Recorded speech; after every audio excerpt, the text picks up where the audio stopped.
Welcome to LaxWrap Week 3. Hope it's as uplifting for you as it is for us. The key to good D is using your head, right? Turn that over. Always remember to pick up your loose change, but don't forget the ball. Keep your head up and your stick. You never know what pearls you may find. Speaking of D, always stop the ball first, but then, sometimes on O, you feel like you're getting buffeted in the car wash, so bring on the Carnauba wax cycle. I fake, oops, ouch. Hey, watch this. No, that. No, what? But hey, no sleight of hand here. Just rip and skip. Gather round, it's LaxWrap.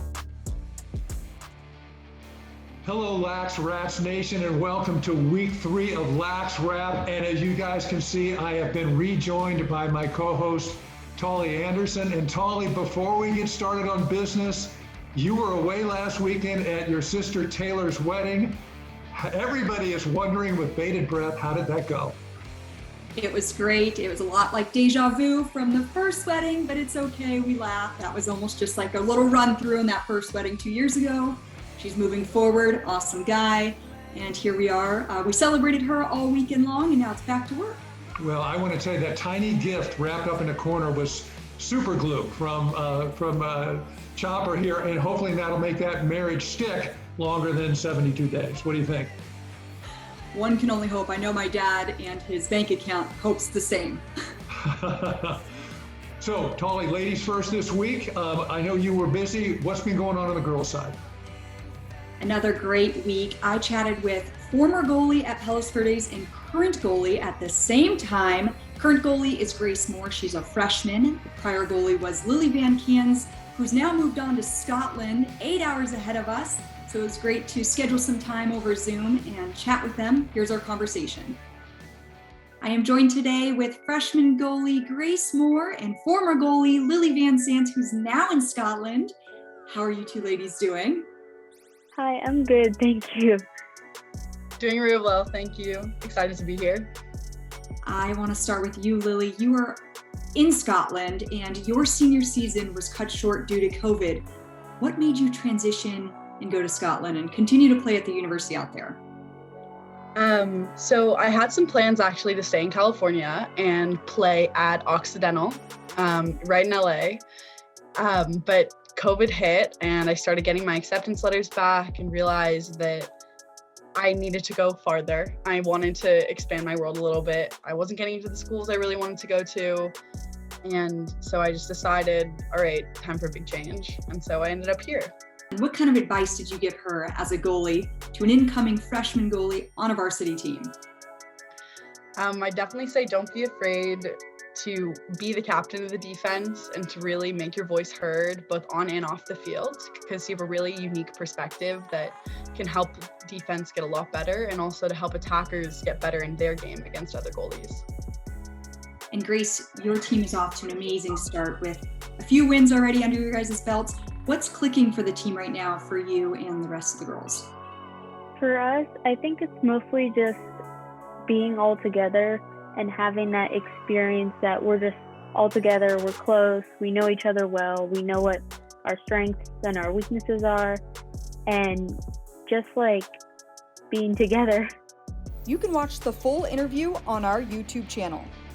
It's so great to chat with former goalie and current goalie, and then now as things are opening up, I was at St. John Bosco on Sunday looking at Skill, the new league here that we've chatted about before. I spoke with Steve Lane. He has his own lacrosse group, West Coast Lacrosse Foundation. It's nonprofit, and it's more to focus on the community and development for the young players. Here's our conversation. So Team West Coast was created about a year ago, and it's actually developed out of a nonprofit that I run called the West Coast Lacrosse Foundation. And the goal is really about development and community. We face some challenges in terms of, field space and things like that. Our big focus is really on practice more than anything. So the inability to practice was a challenge, but we pivoted, did a lot of things via Zoom, and turned it into more of an educational program for a while. And now that we're back on the field, it's been good.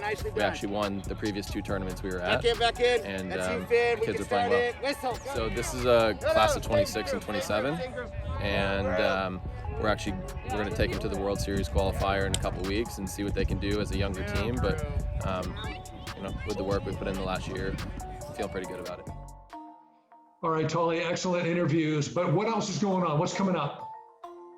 We have some games coming up Thursday, the 15th. Redondo's on the road to play Peninsula. Thursday, again, football will be playing J. Sarah. They have 4 home games before going on the road. This is Foothill, the Knights. They start a little later this season, starting on the 8th. They just won their first game against SME. Saturday, the 17th, PV plays at home hosting St. Margaret's. Newbury Park has a full week ahead, 2 away games. On Thursday the 15th, they'll be taking on Thousand Oaks. And on Saturday, they'll be playing Dos Pueblos on the 17th. With Newbury Park's big week ahead, they've already had an awesome season so far, winning Oak Park 19-6, against Oaks Christian 14-5. Senior Emma Ng is already committed to Oregon. I've mentioned her a few weeks ago. She had 6 goals in each game. Junior Cassie Huber had a big game against Oak Park with 5 goals. Newbury Park isn't the only one that has everyone's attention right now. Palos Verdes is doing incredible too. They beat Glendale earlier this season 18-5. Their first away game is April 10th against Culver. That will definitely be a good game to check in on, and I hope to check in with a few of those players as well. Okay, on the boys' side, we do have 1 score, 1 game result update, and I got to tell you guys, not only is Mater Dei hot in terms of the win column, they're sending us their stuff, which is why I'm talking about them. So if you guys have got updates, just email them to us because we would love to update the world on your team. Mater Dei is at it again. They went down and beat St. Margaret's by a score of 17-4. That was the varsity game. JV won 17-1, so there's no help in sight, LaxRaps Nation. These guys are coming on. A couple of individual performances in that game. The Monarchs were led by Grant Portillo with 5 goals. Tristan Jewell had 4 goals. Lucas de La Paz, the face-off scourge, went 17-18. So if you're scouting these guys, you better plan on starting on defense because you ain't going to win that face-off. Lastly, 4 goals given up and 6 saves by the goalie, Nick, and I'm going to spell his last name here, Tauli. It's Colignon. How would you pronounce that, Tauli? Colignon. Okay, so I got to think that's probably what most people are saying, but I, being the beneficiary of 3 years of high school French, would pronounce that Colignon. So, Nick, if you'll just text us and let us know if Tauli's right with the English version or Chopper's right with the French version, we will be corrected on the way forward. Now, the Monarchs are headed to Loyola this week. That game is on April 15th, this Thursday, 7 o'clock for a Clash of the Titans. You guys got to be there. If they're letting people in, get there for this game because this one's going to be red hot. Okay, in addition to that result, we've had a chance to put a mic in front of a number of coaches this week. Let's start with Brock Livingston of Crespi. Here's what he had to say. I'm Brock Livingston. I'm the head coach here at Crespi High School.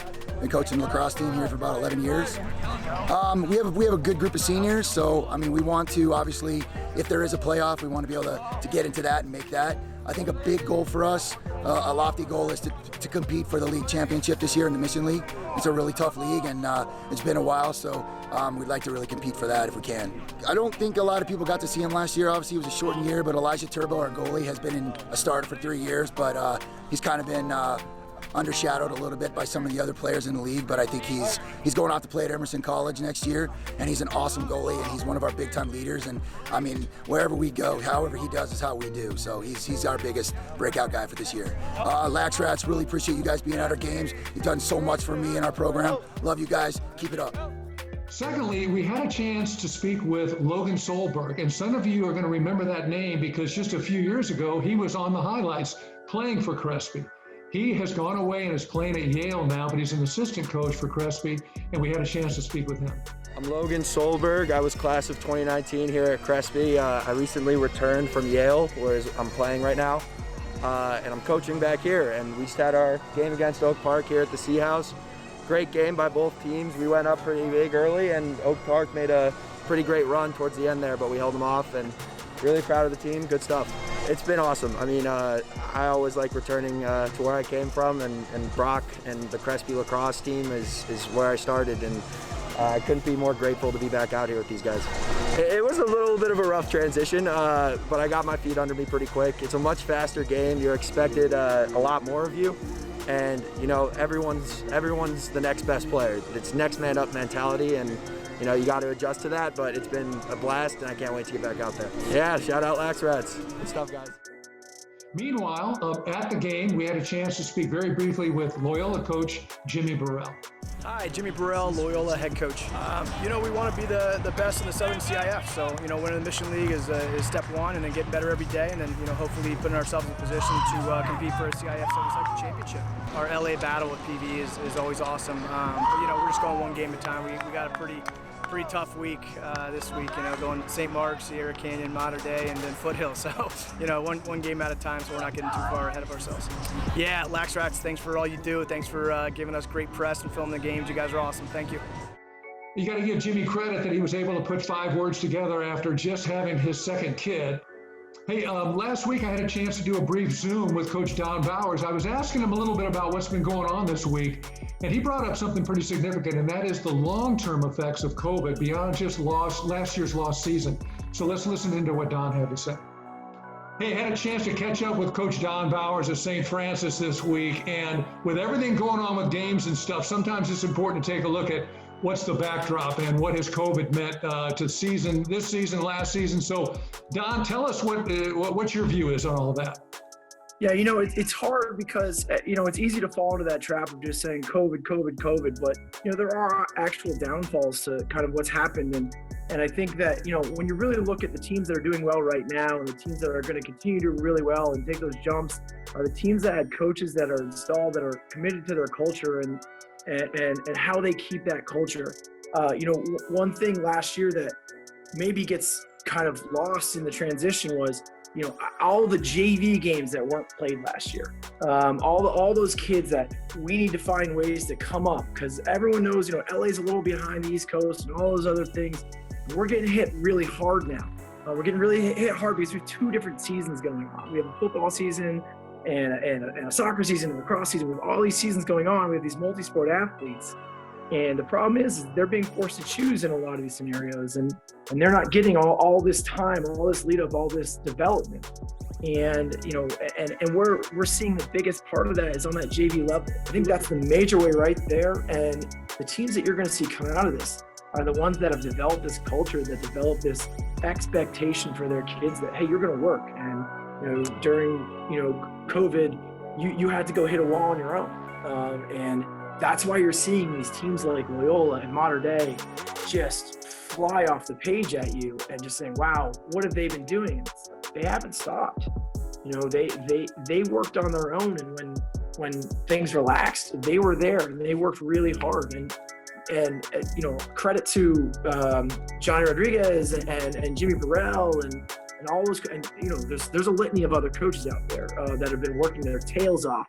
But, you know, when we're talking about those 2 teams specifically, credit to those head coaches for saying, hey, you know, guys, I'm going to keep you going. We're going to do Zoom stuff. We're going to do all that stuff. And when we can go play club, we're going to go play club and find ways to do things within the rule structure that they give us. And check out the full interview on our YouTube page.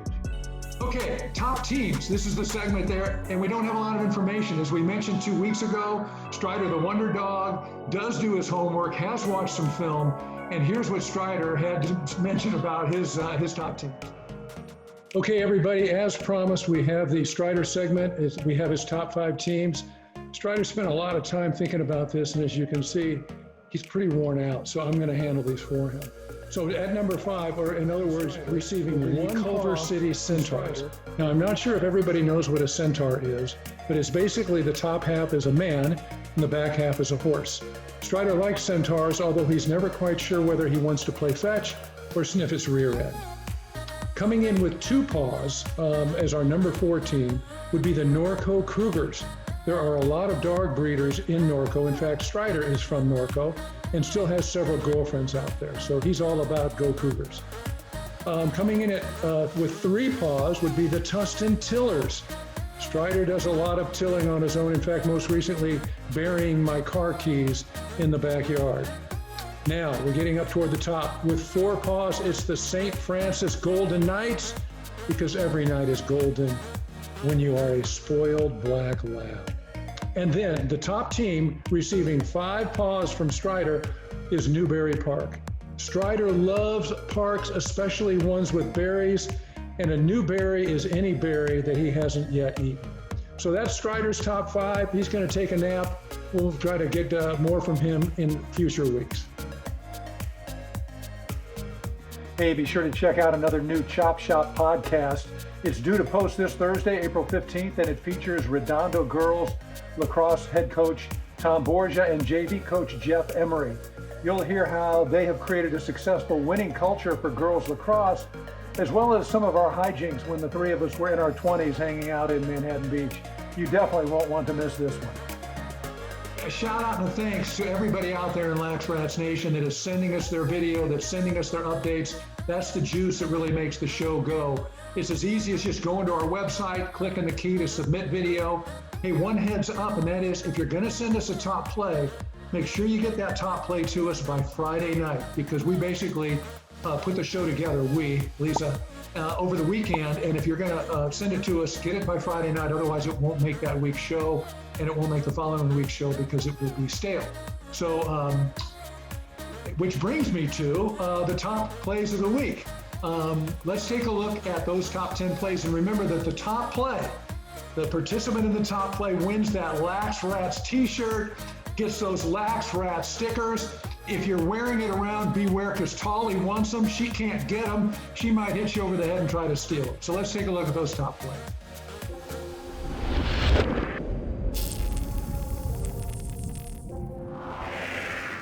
At number 10, a bit of mastery by Newberry Park's number 33, Adam Siegel, proving not once but twice the value of the ball fake versus a zone D. When they bite, he strikes. At number 9 is Culver City in white, and if the pass is a bit high, just tip it to yourself, and then Justin Behe settles and scores. Oak Park is in the dark jerseys, and look who's keeping Crespi goalie Elijah Turbo in the dark. It's Benin Powers with the wicked B2B goal, and for those of you who missed it, let's slow it down.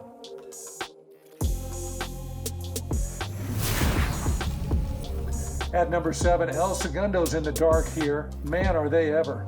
Peninsula's number 7 gets the trifecta with the caused turnover, the ground ball, and the goal.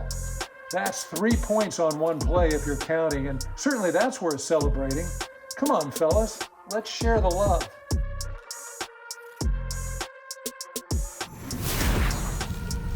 At number 6, Dylan Johnson is number 17 in white for Thousand Oaks, and he is just a pest. The stick work, the shove, and another. And play number 5 stands for the 5 goals that Lucan McGuire of Crespi in the white jerseys scored against Oak Park. Last week, we slowed down his B2B goal, but there's no slowing him down this week. My scout on him is watch out for his quick hands. It looks like he learned his craft playing box lacrosse. Nasty moves and a laser shot, all in tight quarters. At number 4, here's one from the summit meeting between St. Margaret's in dark and Loyola in white, and St. Margie's Matt Groninger brings his defender to his knees, literally, before striking the final blow. Number 3, same game, same guy. Groninger draws the D, finds Eric Scheel for the tough catch and B2B shot, all in one motion, in traffic. That's just not fair. And speaking of unfair, this guy, Lucas de La Paz of modern day, is getting under every opponent's skin with his face-off domination. This time he's victimizing Los Al. winning 17 of 18 faceoffs. That's 17 times on O and 1 on D. Opposing goalies are beginning to insist on overtime pay. And our top play, here's Loyola's Robert Rojas with a little payback. He stuffs St. Margaret's goalie attempting to clear and completes his own trifecta: the caused turnover, the ground ball, and the goal. Well, that's just about going to do it for the week. I do not want to be remiss and fail to mention social media. Tauli, why don't you help me out with that? You know, social media, Twitter, Instagram, YouTube, even Facebook at LaxRats. Like, subscribe, follow along for all the latest lacrosse content. Okay, we are going to hit the door and get out of here. I want to thank my co-host, Tauli Anderson. I want to thank our producer, Lisa. For both of them, this is Chopper saying thanks for watching, and we will see you next time.